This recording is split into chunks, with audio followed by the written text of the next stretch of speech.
El primer día de septiembre no fue como esperaba. Mi suegra, doña Carmen, decidió hacer los regalos a sus nietos de una forma que todavía me cuesta creer. A mi hijo pequeño, Alejandro, le regaló una mochila vieja, rota y sucia que había encontrado en un contenedor de basura, mientras que a la hija de mi cuñada, Lucía, le entregó un portátil nuevo y 5.000 euros en efectivo. Todo esto lo acompañó con una frase que me heló la sangre: tú eres hijo de una campesina, así que el regalo es acorde.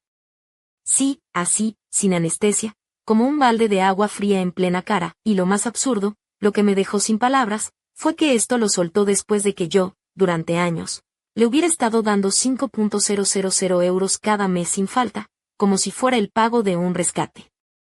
Ayudarla no era la palabra correcta, más bien era mantenerla, porque desde que su pensión se volvió insuficiente para vivir decentemente, yo fui la que pagaba la cuenta. Mi marido, Enrique, agradecido, mi suegra satisfecha, y yo, la nuera de pueblo a la que ahora le tocaba cargar con la cruz de su desprecio. Era agosto, y el calendario marcaba que faltaban 3 semanas para el inicio del curso escolar. Mientras lloviznaba un agosto desapacible en nuestro barrio en Las Rosas, yo preparaba la lista de útiles para Alejandro, que empezaba segundo de primaria. Mochila, cuadernos, lápices, todo lo habitual. Pero también había una partida especial en mi presupuesto, la ayuda mensual para doña Carmen. Nadie sabía realmente cuánto dinero le daba, ni lo que eso suponía para mí. Ni siquiera Enrique, o al menos no del todo, trabajaba como analista financiera en una consultora en el centro de Madrid, con un sueldo que nos permitía vivir cómodos y mantener a la familia, además de la ayuda que le enviaba a mi suegra. Pero con cada mes que pasaba, el ambiente en casa se volvía más tenso, más frío. La señora Carmen se había vuelto más exigente, y sus comentarios despectivos sobre mi origen rural se hicieron cada vez más frecuentes y punzantes. De pueblo, sin educación, una campesina que no sabe su lugar. Palabras que calaban hondo, pero que yo aguantaba en silencio. Después del trabajo, llegaba a nuestro piso de 2 habitaciones, donde Enrique ya estaba jugando con Alejandro en el salón, montando algún juego de construcción en el suelo. Hola, cariño, me saludaba a él, mientras me abrazaba. ¿Le has enviado el dinero a mamá?, preguntaba sin ocultar la incomodidad que sentía al hablar de su madre. Como siempre, respondía yo, guardando el móvil en el bolso, mientras él miraba hacia otro lado, como si temiera que el tema explotara en cualquier momento. Los fines de semana, doña Carmen venía en taxi, siempre vestida con su abrigo negro a pesar del calor, bolso de cuero colgado al hombro, zapatos de tacón bajo y el pelo recogido en un moño impecable. Siempre maquillada con un rojo intenso que dejaba huella en las mejillas cuando saludaba con un beso forzado. Inspeccionaba cada rincón de nuestra casa con la mirada crítica y encontraba razones para reprocharme, desde la sopa mal hecha hasta el polvo en las estanterías, pasando por el ruido de Alejandro, que para ella era demasiado para un niño bien educado. Una mañana de sábado, mientras aspiraba la alfombra, sonó el portero automático. Era ella. Entró y se dirigió directo a la cocina, sin disimular el escrutinio con el que evaluaba todo a su paso. ¿Quieres un té?, ofrecí, y ella aceptó, aunque pidió que no fuera muy fuerte porque el corazón no está para mucho trajín. Mientras preparaba el té, ella me soltó que la vecina, doña Valeria del Sexto, la había felicitado por tener un hijo tan responsable y atento, que cada mes le enviaba dinero y cuidaba de su madre como un buen hijo. Sentí que el mundo se me venía abajo. ¿Cómo podía ser que mi esfuerzo fuese atribuido a Enrique? Que él era el que ayudaba y yo solo la intermediaria técnica. Enrique no decía nada, pero en sus ojos vi algo que no había visto antes, un dejo de vergüenza o quizá de culpa. ¿Qué pensaría de mí?, me pregunté. Luego, una mañana, en la entrada del colegio, escuché a otras madres hablar de Lucía, la sobrina mimada, vestida siempre con ropa de marca y con juguetes nuevos que su abuela le compraba sin reparos. Me dolió descubrir que la pensión de doña Carmen más mis aportaciones no bastaban para esos lujos, y que el dinero que yo entregaba se desviaba hacia otra familia. Una noche, mientras organizaba papeles, encontré un cuaderno con anotaciones de mi suegra, cantidades, fechas, regalos, y lo más sorprendente, una especie de deuda que ella atribuía a nuestra familia, que ascendía a casi 18.000 euros. En ese cuaderno detallaba que el dinero que yo le daba no era un regalo sino un préstamo, y que esperaría algún día recuperarlo. Además, Llevaba cuentas minuciosas de cuánto gastaba en regalos para Lucía. Mientras Alejandro recibía solo charlas educativas y regalos mínimos, sentí que todo mi mundo se desmoronaba. No solo me usaban como una vaca lechera, sino que mi hijo era tratado como un ciudadano de segunda, un despojo de su familia. Un día, mi marido y yo tuvimos una conversación seria. Él decía que su madre simplemente adorna la verdad, que era una mujer mayor que quería presumir de hijo exitoso, y que no debía dramatizar. Pero para mí, la situación era mucho más grave. No era solo un problema de dinero, era una cuestión de respeto y dignidad. Pasaron los días y la tensión aumentaba. Doña Carmen y su hija, mi cuñada, tramaban algo para el día 1 de septiembre, para el día del comienzo de colegio, un espectáculo que debía humillar a Alejandro y dejar claro cuál era su lugar en la familia. Sabía que debía prepararme para lo peor, pero no imaginaba hasta dónde llegaría la crueldad. En la víspera de ese día, vi a doña Carmen rebuscando en un contenedor de basura un viejo y roto estuche escolar. Sentí un nudo en el estómago. ¿Ese era el regalo que le tenía preparado a mi hijo? El regalo que debía enseñarle una lección. El 1 de septiembre amaneció soleado, pero yo sentía un frío helado en el pecho. Alejandro estaba feliz, vestido con su camisa y pantalones nuevos, orgulloso como un niño que espera un día especial. Pero lo que le esperaba era otra cosa. En la reunión familiar en el apartamento de doña Carmen, rodeados de vecinos y familiares, ella entregó a Lucía un portátil nuevo y un sobre con dinero, aplaudidos por todos. Luego, con voz fría y sin afecto, le pasó a Alejandro una bolsa de plástico con ese estuche viejo y sucio, diciéndole que ese era el regalo que se merecía, porque era hijo de una campesina sin educación. Vi cómo los ojos de Alejandro se llenaron de lágrimas de desconcierto y dolor. Y algo dentro de mí estalló. Tomé el estuche con firmeza y se lo lancé a doña Carmen con todas mis fuerzas. El silencio que siguió fue sepulcral. Por primera vez en años, Enrique se puso de mi lado, con la mirada dura contra su madre. Esa tarde, por fin, puse fin a la tiranía. No habría más dinero, ni más humillaciones. Doña Carmen desapareció de nuestras vidas, y aunque la herida tardó en sanar, Alejandro creció rodeado de amor y respeto, lejos de la sombra de esa mujer que confundía el cariño con el control. Pero aquella batalla fue solo el comienzo. Porque en las sombras aún quedaban secretos, y la guerra por nuestra dignidad apenas había comenzado. Y yo estaba lista para luchar. El día siguiente a aquella explosión en casa de mi suegra fue como despertar de una pesadilla y caer en otra. Cuando Enrique volvió del trabajo, noté en su rostro una mezcla de alivio y preocupación. No era solo la ruptura definitiva con su madre, era la conmoción de ver cómo aquella relación tóxica había envenenado nuestra familia durante años. Por primera vez, sentí que tenía un aliado verdadero a mi lado, alguien dispuesto a enfrentar la realidad y no solo a callar para evitar problemas, pero, aunque doña Carmen se había ido físicamente, su sombra seguía extendiéndose de formas insospechadas. No pasó mucho antes de que sus llamadas y mensajes comenzaran a llegar a familiares y conocidos, pintándome a mí como la villana de la historia, la nuera ingrata y despiadada que había echado a la mala vieja de su propia casa. Enrique recibió una llamada de su tío, el hermano de Carmen, reprochándole que abandonara a su madre y cuestionando su lealtad familiar.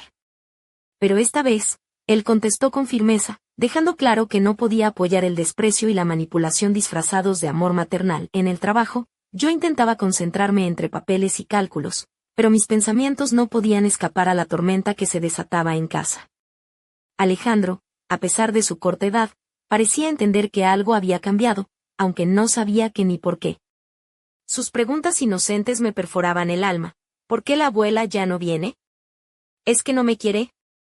Y yo, con lágrimas que amenazaban con brotar, le respondía que lo amábamos más que a nada en el mundo y que eso era lo que de verdad importaba. Una tarde, decidí que era hora de tomar cartas en el asunto y proteger a mi hijo de cualquier daño futuro. Compré un gran set de piezas de construcción, el Lego que Alejandro llevaba meses deseando, y lo escondí en el armario. Si doña Carmen intentaba alguna otra de sus lecciones, yo tendría unas bajo la manga para compensar a mi pequeño. El domingo siguiente, nos invitó a todos a una excursión a la casa de campo de una amiga suya, doña Nieves, en un pequeño pueblo de Segovia. Enrique y yo aceptamos a regañadientes. Mi instinto me decía que aquella reunión no sería inocente. Y no me equivoqué. Mientras los niños jugaban en el jardín, doña Carmen y mi cuñada, Teresa, conversaban en voz baja, lanzando miradas que yo podía leer como planes en marcha. Recordé entonces las palabras de Teresa, que sin disimulo me había dicho que Alejandro necesitaba aprender su lugar y que a veces los niños se educan con mano dura. Como si yo no supiera lo que era criar a un niño con amor y límites. Pero lo cierto era que ellas tenían una idea diferente de educación, una mezcla de control, humillación y favoritismo que no estaba dispuesta a tolerar. Esa misma tarde, al regresar a casa, sentí un nudo en el estómago. Sabía que el 1 de septiembre, el día del inicio del colegio, sería un día clave. Doña Carmen estaba preparando algo, un espectáculo para mostrar a toda la familia y vecinos quién mandaba y quién no merecía respeto. Y yo tenía que estar lista para enfrentarlo. Los días previos fueron una mezcla de preparativos y vigilancia. Mientras compraba los útiles escolares para Alejandro, me crucé varias veces con doña Teresa y Lucía en la papelería del barrio. Lucía, siempre vestida con ropa de marca y rodeada de juguetes caros, me miraba con una mezcla de altivez y complicidad con su madre. Una vez la escuché decirle a Teresa que ella merecía todo lo mejor porque siempre había sido una niña buena y obediente. Por mi parte, me esforzaba en mantener a Alejandro animado y confiado, contándole que su primer día de colegio sería especial y que tenía un regalo que le encantaría aunque la abuela no estuviera. No quería que mi hijo cargara con las sombras de los adultos, pero la tensión aumentaba. Un día, mientras recogía a Alejandro en la escuela infantil, la profesora me comentó que doña Carmen había estado preguntando por el comportamiento de mi hijo, buscando cualquier excusa para criticarlo. Me enteré también de que había estado husmeando en nuestra casa en mi ausencia, revisando cajones y armarios, buscando pruebas para justificar su desprecio. Aquella invasión de privacidad me enfureció. Supe que no podía dejar que aquel juego de poder continuara. Pero también entendí que debía actuar con inteligencia, no solo con rabia. Entonces, me decidí a enfrentar directamente a Teresa. La llamé y le pregunté qué planeaban para el día 1. Su respuesta fue evasiva, pero no pude evitar notar un tono de amenaza velada cuando me dijo que todo se aclararía pronto y que sería un día para que Alejandro entendiera cómo funcionan las cosas en la familia. Esa frase me heló la sangre. ¿Qué significaba? ¿Qué le tenían preparado a mi hijo? Mi corazón se apretó con el miedo de una madre que sabe que su pequeño está a punto de ser herido. La noche antes del 1 de septiembre apenas pude dormir. Recordaba cada insulto, cada desprecio, cada plan oculto de mi suegra y cuñada. Pero también recordé mi promesa silenciosa de proteger a Alejandro a toda costa. La batalla no era solo por un regalo, sino por la dignidad de mi familia, por el amor que nos mantenía unidos frente a la tormenta. Al amanecer, vestía a Alejandro con su camisa azul favorita y sus pantalones nuevos, poniendo especial cuidado en cada detalle, desde los calcetines hasta los zapatos de charol que relucían como si esperaran un día de triunfo. Le di un beso en la frente y le dije con una sonrisa que hoy sería un día para recordar, un día en el que demostraría lo valiente que era. Cuando llegamos al apartamento de doña Carmen, ya había globos y guirnaldas que contrastaban con el frío aire que sentía en el pecho. Los invitados comenzaron a llegar, vecinos, familiares, incluso algunas personas que apenas conocía. Un público para un teatro que yo no había pedido. Ella nos recibió con su sonrisa falsa, aquella que escondía veneno bajo cada palabra amable. Poco después, apareció Teresa con Lucía, que deslumbraba con su vestido nuevo y sus zapatos de charol, orgullosa de ser la niña perfecta que su abuela adoraba.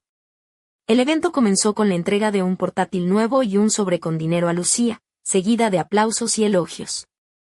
Alejandro miraba con ojos brillantes, esperando su turno, convencido de que también recibiría algo especial, pero entonces, doña Carmen tomó una bolsa de plástico y se acercó a él con una expresión fría. Aquí tienes, Alejandro, el regalo que te mereces, dijo, mientras él abría la bolsa con manos temblorosas para encontrar la mochila vieja y rota que había recogido de la basura. El silencio se hizo insoportable.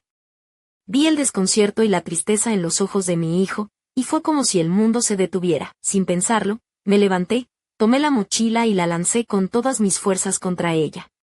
Toma tu regalo, le dije con voz firme, sintiendo que esa era la última línea que no podía permitir que cruzara. Los invitados quedaron boquiabiertos. Enrique me miró con orgullo y rabia, y por primera vez, supe que no estábamos solos en esta lucha, pero justo cuando pensé que la tormenta había pasado, vi como doña Carmen, con una sonrisa torcida, susurraba algo a Teresa, preparando el siguiente acto de aquel cruel teatro. porque esta historia, su historia, no había terminado. Apenas comenzaba, y yo, con el corazón ardiendo, estaba lista para cualquier batalla que viniera. Por Alejandro, por nosotros, por nuestra dignidad. Las semanas que siguieron a aquel día fueron un torbellino de emociones y decisiones que me marcaron profundamente. La ruptura con doña Carmen no solo había trastocado nuestra vida familiar, sino que también había desatado una auténtica guerra silenciosa que se libraba en cada rincón de nuestra casa y en cada mirada de quienes nos rodeaban. Alejandro, a pesar de su corta edad, se mostró más fuerte de lo que esperaba. Con su mochila nueva, comprada por nosotros para sustituir aquella que su abuela le había regalado desde el desprecio, comenzó el colegio con una sonrisa tímida pero decidida. Vi en él una mezcla de inocencia y coraje que me llenaba de orgullo, pero también de una tristeza profunda por lo que tuvo que soportar. Enrique y yo decidimos unir fuerzas más que nunca. Él, aunque siempre había sido un hombre tranquilo y conciliador, ahora se mostraba firme y protector, poniendo límites claros a su madre y defendiendo a su familia sin titubeos. Por mi parte, me dediqué a reorganizar nuestras finanzas, destinando el dinero que antes entregaba a doña Carmen a la educación y bienestar de Alejandro, con la firme intención de construir para él un futuro lleno de oportunidades. Sin embargo, la sombra de doña Carmen no se desvaneció tan fácilmente. A pesar de la distancia física, sus intentos de manipulación continuaron a través de llamadas, mensajes y rumores que se esparcían entre familiares y vecinos. Intentaba pintar a Enrique como un hijo desleal y a mí como una mujer ingrata, pero la verdad, poco a poco, comenzaba a abrirse camino entre quienes nos conocían de verdad. Una tarde, mientras recogía a Alejandro en el colegio, me encontré con la profesora Olga, quien me contó que doña Carmen había estado interesándose obsesivamente por el comportamiento de mi hijo, preguntando si era obediente, si se relacionaba bien y si agradecía los regalos. Aquello me hizo comprender que el plan de educación a la vieja usanza que tanto defendían doña Carmen y Teresa no era solo un capricho, sino una estrategia bien calculada para imponer su autoridad y humillar a mi familia. Decidí entonces tomar una medida que nunca pensé que sería necesaria: pedir ayuda a mis padres, que vivían en un pequeño pueblo de Castilla-La Mancha. Ellos, con su sabiduría sencilla y su amor incondicional, me dieron fuerzas para enfrentar aquella batalla sin perder la cabeza ni el corazón. Juntos, planificamos cómo proteger a Alejandro y cómo hacer frente a cualquier embestida futura. El día a día se convirtió en un ejercicio de vigilancia y paciencia. Observaba cada gesto de Enrique, cada palabra que decía doña Carmen cuando lograba contactarnos, y cada reacción de Alejandro ante situaciones que, aunque pequeñas para un adulto, podían ser gigantescas para un niño. Una noche, mientras Alejandro dormía, Enrique me confesó que su madre había intentado convencerlo de que yo era la culpable de todo, que había manipulado los hechos para separarlos. Pero él, por primera vez, no dejó que esas palabras le afectaran. Sé quién eres tú, y sé quién es mi madre, me dijo con una convicción que me dio esperanza. Sin embargo, la verdadera prueba llegó cuando doña Carmen decidió aparecerse cerca del colegio de Alejandro, intentando acercarse a él con regalos y promesas vacías. Pero esta vez, mi hijo la evitó, corriendo hacia mí con una mezcla de miedo y alivio. Fue un momento doloroso pero revelador. Alejandro empezaba a entender quién realmente lo amaba y quién solo usaba el amor como un arma. Mientras tanto, Teresa y Lucía se alejaban cada vez más de nosotros, atrapadas en la red tejida por doña Carmen, incapaces o no queriendo ver la realidad. Las miradas de desprecio que nos lanzaban en encuentros casuales eran como dagas, pero yo había aprendido a no bajar la guardia y a no dejarme vencer. Poco a poco, las piezas del rompecabezas encajaban. Comprendí que la lucha no era solo contra una suegra difícil o una cuñada envidiosa, sino contra un sistema de valores anticuados y dañinos que pretendían imponer en nuestra familia, usando a un niño como peón en un juego de poder y humillación. Decidí entonces que no me quedaría callada ni sumisa. Empecé a escribir mis pensamientos, a documentar cada incidente, cada conversación, cada injusticia.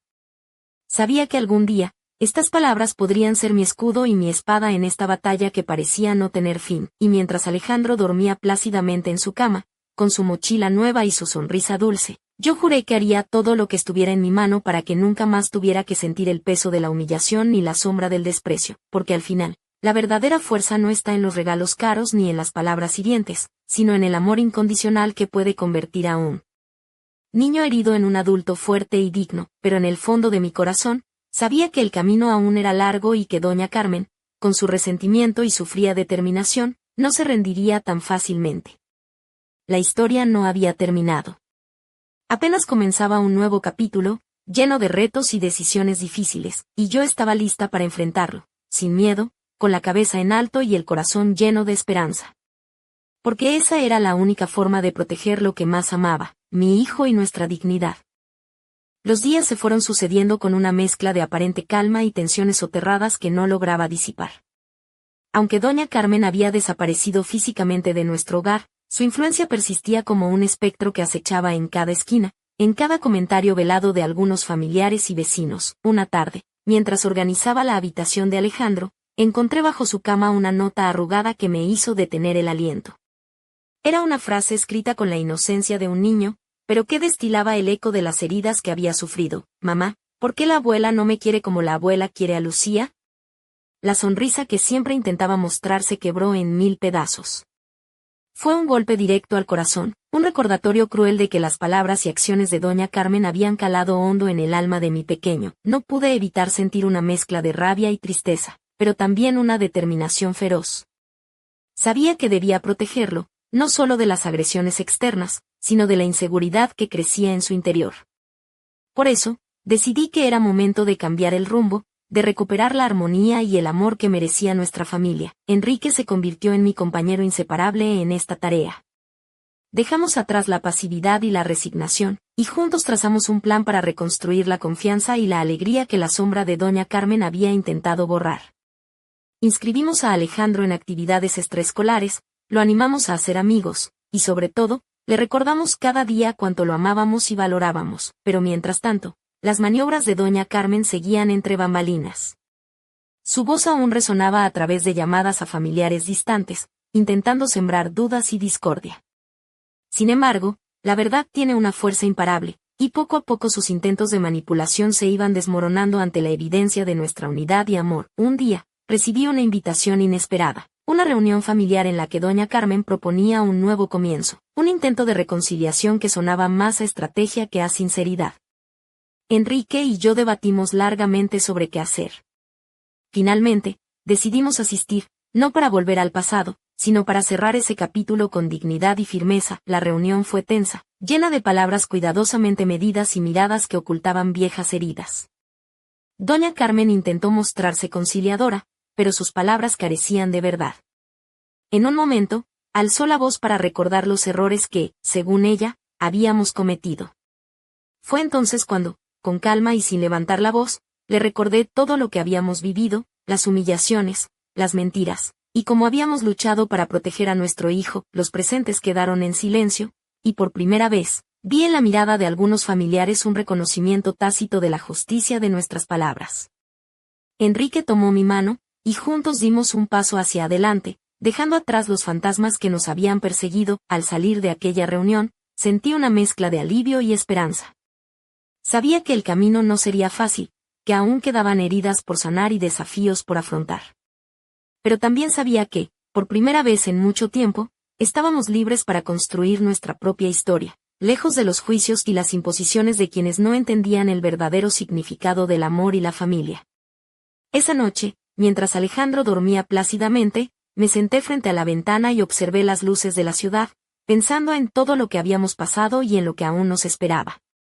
Una sensación de paz comenzó a instalarse en mi pecho, acompañada por la certeza de que, pase lo que pase, jamás permitiría que la sombra de la injusticia volviera a oscurecer nuestra vida. Pero, como en toda historia que se precie, aún quedaba un misterio por resolver, un secreto guardado bajo llave que podría cambiarlo todo. Y yo, con la mirada fija en el horizonte, estaba dispuesta a descubrirlo, porque en el fondo sabía que la verdadera batalla por nuestra felicidad apenas estaba comenzando. Los días que siguieron a aquella tensa reunión parecían anunciar un cambio, una tregua que nos permitiría respirar y avanzar.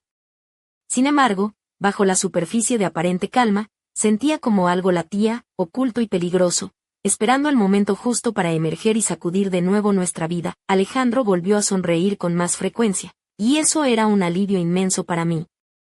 Le veía jugar con sus amigos, disfrutar de sus clases de música y fútbol, y cada pequeño triunfo suyo era una victoria también para mí.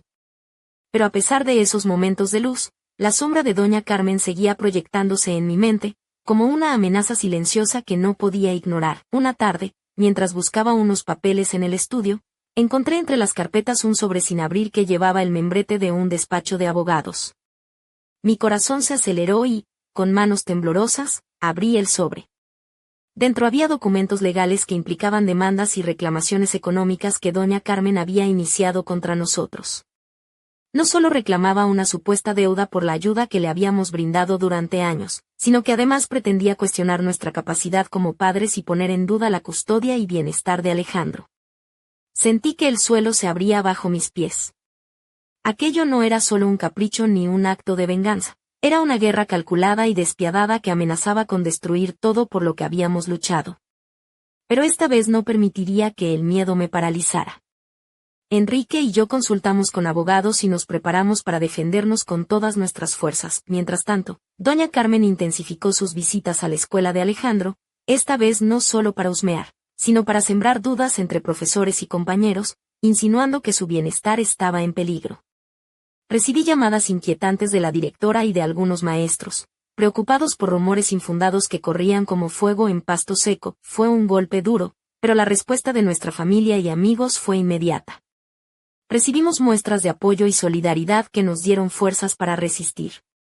Alejandro, ajeno en gran medida a la tormenta que se desataba a su alrededor, seguía siendo el motor que impulsaba nuestra lucha. Sin embargo, en medio de esta batalla legal y emocional, descubrí algo que me heló la sangre. Unas cartas escondidas en el fondo del armario de doña Carmen, dirigidas a una persona desconocida, llenas de resentimiento y planes de manipulación, pero también de arrepentimientos velados y secretos que podían cambiar la percepción de toda la historia. Sabía que para proteger a mi hijo y a mi familia debía enfrentar esa verdad oculta, por dolorosa que fuera. Y aunque el miedo me atenazaba, sentí que era el momento de actuar con valentía y decidir qué camino tomar. Así, con la certeza de que la lucha por nuestra dignidad y felicidad no había hecho más que comenzar, me preparé para desvelar esos secretos y enfrentar las consecuencias, sabiendo que en ese camino encontraría respuestas, pero también nuevas pruebas que pondrían a prueba mi fortaleza y mi amor de madre, porque, en el fondo, supe que la verdadera batalla no era contra doña Carmen, sino contra las sombras del pasado que amenazaban con arrastrarnos. Y yo estaba dispuesta a encender la luz que necesitábamos para salir adelante, cueste lo que cueste.